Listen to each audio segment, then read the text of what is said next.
Hello guys, আসসালামু আলাইকুম। আমার হাতে যেই বইটা দেখতে পাচ্ছেন এটা হচ্ছে আমাদের স্যার সাইফুল হোসেন স্যার বইটা লিখেছেন। অসাধারণ একটা বই।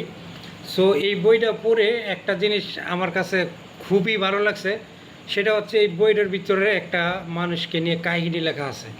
সেই কাহিনীটা কি, সেটা হচ্ছে একজন ব্যক্তি প্রতিদিন প্রতিদিন এক একটা করে দোকানে যায়, নতুন নতুন জিনিসপত্র সে দেখে, কিন্তু সে কিনে না। নতুন নতুন জিনিস সে দেখতে যায়, বিভিন্ন দোকানে যায়, যে যে দেখে, হাতায় হাতায় দেখে, দেখে দেখে তিনি মুচকি মুচকি হাসে।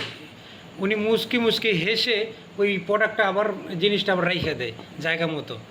তো একদিন এক দোকানদার ওনাকে খুব সাহস করে ওনাকে জিজ্ঞাসা করলো যে, স্যার আপনি তো মাঝে মাঝে দেখি আমাদের দোকানে আসেন, এসে শুধু আমাদের দোকানের প্রোডাক্টগুলো দেখে আপনি হাসেন, হাসার পরে আপনি কিন্তু কিনেন না। এই না কিনার বা এই প্রতিদিন দোকানে এসে এসে এই জিনিসগুলো আমাদের দেখা আবার রাইখা দেন, এই কারণটা কি?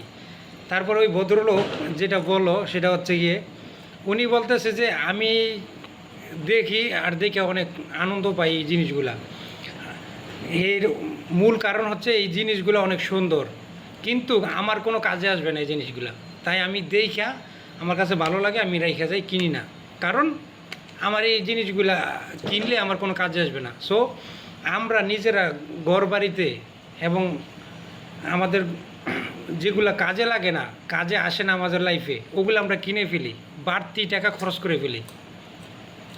বাড়তি টাকা খরচ করলে আপনি একটা জিনিস মার্কেটে গেছেন একটা জিনিস কেনার জন্য, পাশাপাশি আরেকটা জিনিস আপনার পছন্দ হয়েছে বা অফারে পাইছেন, আপনি কিনে নিয়ে আসলেন, অথচ ওই জিনিসটা আপনার ঘরে পড়ে রইলেও কোনো দিনও ব্যবহার করেন নাই, বা ব্যবহার আপনার প্রয়োজনীয় হয় নাই ব্যবহার করার।